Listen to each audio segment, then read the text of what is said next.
It was so important to me to find a lake that had a good water quality record. And so I found that. I found a lake that had pristine water quality history. And unfortunately, we experienced blue-green algae last November.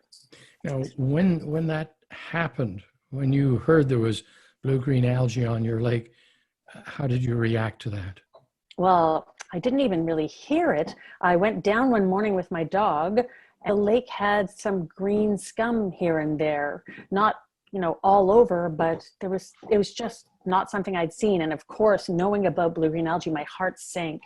I was like, oh my God, please no, please no.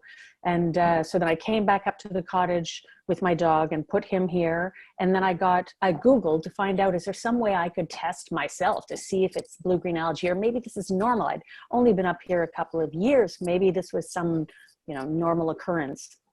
So I read that if you got a mason jar and you collected some water from just beneath the surface and you put it in the fridge overnight, the next day, if the green algae had separated and risen to the top in sort of a ring, then it was probably blue-green algae. And if it didn't, if it sank to the bottom, it was probably normal algae.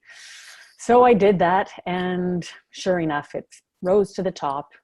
It was blue-green algae, and yes. And then we started to get communications from our lake steward regarding it. And they had it tested. That would be a horrible moment for you, and I'm sure for everyone else on the lake as well. Yes, it was so awful. I really couldn't even believe it. So I started to do all kinds of research into what I could do, what could be done to stop it. Is it too late once it occurs? Our lake association really hopped to life as well, and they started sending out great communications to keep everybody in the loop. They got on testing right away. I basically found all these things that I could have been doing the whole time, but that I wasn't, because I didn't really know. I mean, I didn't really know what types of things would cause blue-green algae. I just knew that I wanted to avoid being on a lake that had it. I didn't realize that any lake could get a bloom, and that once you've had one, there's a very good chance you're going to have more. And yes, I was quite shocked. When that happened and everybody started reacting to it, did that change how you were living on the lake? Yes, it did. Well, because I did a bunch of research, and our lake association sent out some educational information in a letter as well. But basically, there were all kinds of just even little things that I had been doing wrong. The most important, of course, was to have a good working septic. And we did have that. At least we had one when we first took over the cottage. I don't know if we do for sure anymore, because there were lots of little things I was doing that I didn't know could have a negative impact. One was, we didn't worry about our water use. We have well water. We didn't worry about whether we were washing the dishes at the same time as having a shower or doing laundry. But apparently the amount of water that floods into your septic at one time can have a real impact on how it's able to actually do its work. And so that could have been causing more effluent or things to be seeping into the lake and the tile bed.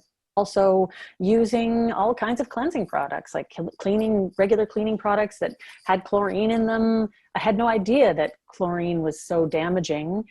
We were using antibacterial soap left, right, and center, especially once the pandemic started. And of course, antibacterial soap kills all bacteria on your hands, but it also kills all the healthy bacteria in your septic. And so that would stop it from working really well. And if the dogs were to go to the washroom and do their business in the foresty part of our property, we didn't worry about it at all. But apparently feces are a huge carrier of phosphorus. And so that's a lot of phosphorus going into the lake as soon as we have rain runoff. That was another thing we started doing differently. Also, I was at the waterfront, there were some water lilies in the water, and I wanted a more clear swim path. I know it sounds so horrific now, but I actually cleared away some of the water lilies to have a clear swim path to come through on one side. I didn't even need to do that. And now I've ordered all kinds of native plants and shrubs to put along the shoreline. I would definitely never touch anything in the water again, but to put on the shoreline, because apparently if you plant shrubs and native plants near the shoreline, as the rainwater brings all of the bad things down that could cause blue-green algae, it filters it out and stops a great deal of it. So we're doing lots of little things that I didn't know about before.